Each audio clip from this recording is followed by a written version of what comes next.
Mabuhay, this is Alexi from Davao City. At this moment, I will continue to give you the idea that has given to you last week about tithes and offering. About sa tithe na ako nang na-explain sa inyo ha. Now, I will explain to you sa offering.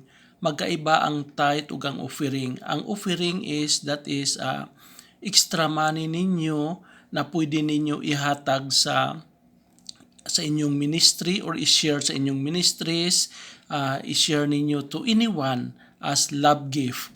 Pwede sa inyong close sa church, pero ang tithe, nag-base good na siya sa 10% sa inyong gross income. Like what I've said, halimbawa nag-income kag 100,000 sa isa ka bulan, so pila ang 10%? 10,000. Mao na siya ang tithe na ihatag nimo sa church. Ang offering is medyo ginagmay lang na siya nga extra lang, extra sa inyong income, pwede sa himuon nimo pwede mo ihatag to anyone like love gift or sa inyong ministry. Mao na siya ang kaibahan sa tithe ug sa offering. Tithes and offering, magkaiba na siya.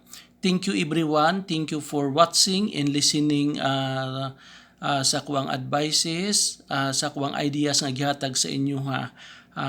Thank you to all my friends and subscribers. God bless.